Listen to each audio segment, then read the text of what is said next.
Caesar and Cleopatra. A legend born in war, she was the last pharaoh of Egypt. He was the most powerful man Rome had ever known. Their meeting was a risk, their alliance was a revolution, and their love changed the destiny of the ancient world. The fall of a queen. The sun rises over Alexandria, a city of marble temples, gold-covered towers, and the endless blue of the Mediterranean Sea. But beneath the beauty, a kingdom trembles. The year is 48 BC. Egypt is ruled not by harmony, but by fear. Two young siblings sit on a throne built by their ancestors, but only one of them truly deserves it. Cleopatra, 7, the rightful queen, intelligent, fluent in Greek and Egyptian, politically sharp, a ruler trained from childhood to lead. Her brother, Ptolemy the 13th, is barely a teenager, easily manipulated by his advisors, especially the scheming eunuch Pothinus and the cruel general Achilles. Instead of sharing power, they turn the throne into a battlefield. Cleopatra is forced into exile, stripped of authority, chased from her palace, betrayed by those who once bowed to her. Her enemies spread rumors. She is dangerous. She is too ambitious. She must be kept away from the throne. Cleopatra hides in the deserts of Egypt, living under tents, surviving on loyalty of a few remaining supporters. Nights are cold, days unbearably hot, but her mind, sharpened, not broken. She gathers mercenaries. She writes letters to allies. She studies maps and politics. She waits for the perfect moment to return. And that moment arrives not from Egypt, but from Rome. A Roman ship enters Alexandria's harbor, carrying a man whose footsteps shake nations, Gaius Julius Caesar, fresh from victory in Rome's civil war. Dictator, elect, conqueror of Gaul, political genius, a man feared by kings and adored by soldiers. Caesar comes to Egypt to settle a debt, to restore stability. But Cleopatra knows the truth. If she can win Caesar's support, she can reclaim her throne. If she fails, she may die in exile forever. Her advisors warn her, "You cannot reach Caesar. The palace is sealed. Ptolemy's guards will kill you." But Cleopatra's eyes glimmer with determination. "Then I will enter the palace," she whispers, "in a way they will never expect." And so, a queen prepares to risk everything. The legendary carpet scene and the first meeting, Cleopatra calls for her loyal friend and servant, Apollodorus. Her voice is calm, but her eyes burn with urgency. "You must take me into the palace," she says. Apollodorus hesitates. "My queen, the guards will kill you. That is why," she replies. "They must never know I'm there."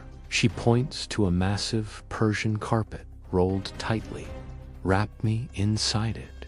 Carry me to Caesar as a gift." Apollodorus is stunned, but he obeys. The night is cold. Torches flicker across Alexandria's harbor. Apollodorus carries the heavy carpet across enemy lines, sweating from fear and weight. The guards open the palace gates. "What is this?" one asks. "A gift for Caesar," Apollodorus answers confidently. They do not check it. He enters Caesar's private chamber. The great Roman general sits reading letters from Rome. Apollodorus bows and unrolls the carpet. The silk loosens, the folds fall open, and Cleopatra rises, not in fear, not in weakness, but in full royal dignity. Her eyes meet Caesar's. Here stands a woman who escaped exile, crossed enemy patrols, disguised herself as cargo, and walked into the lion's den with a smile. Caesar is captivated. This is no ordinary queen.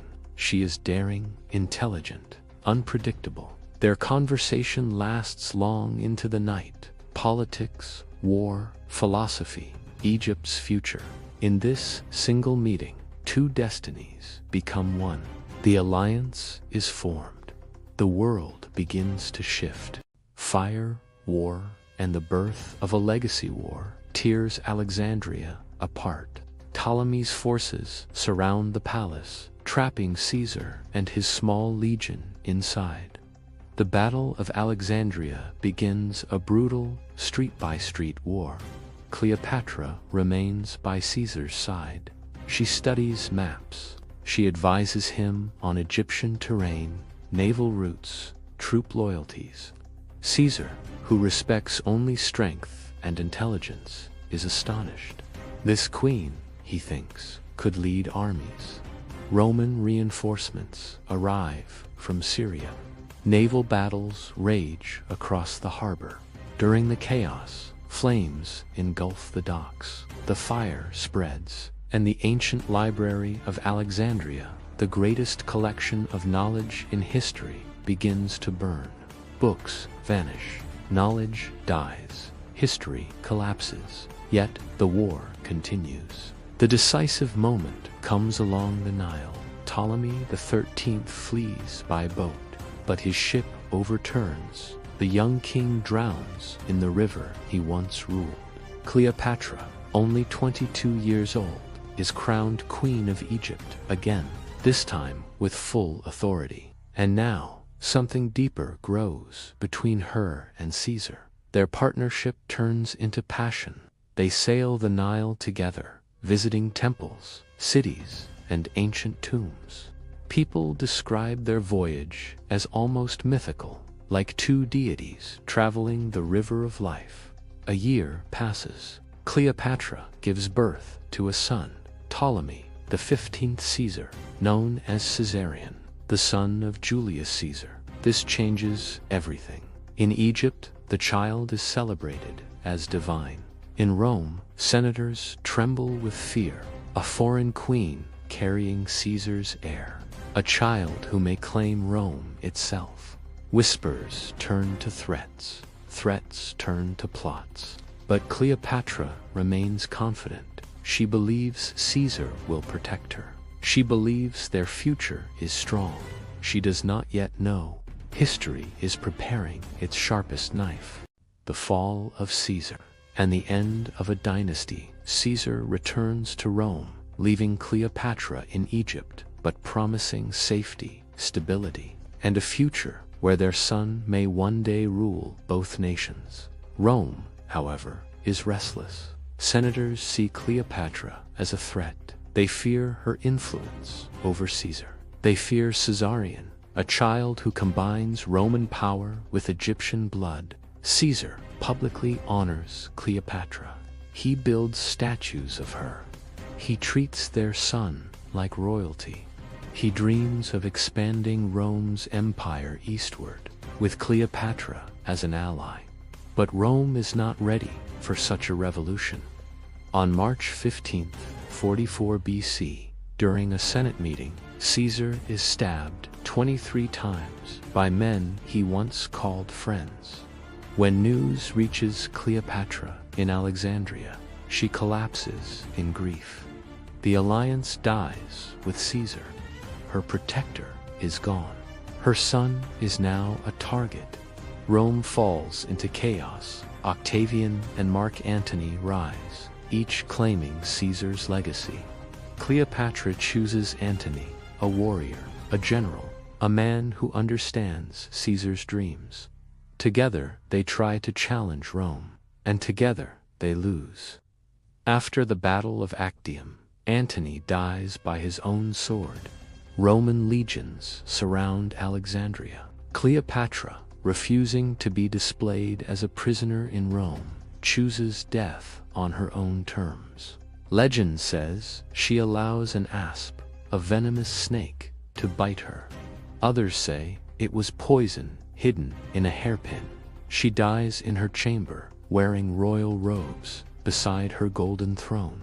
Her son, Caesarion, tries to flee, but is captured and executed.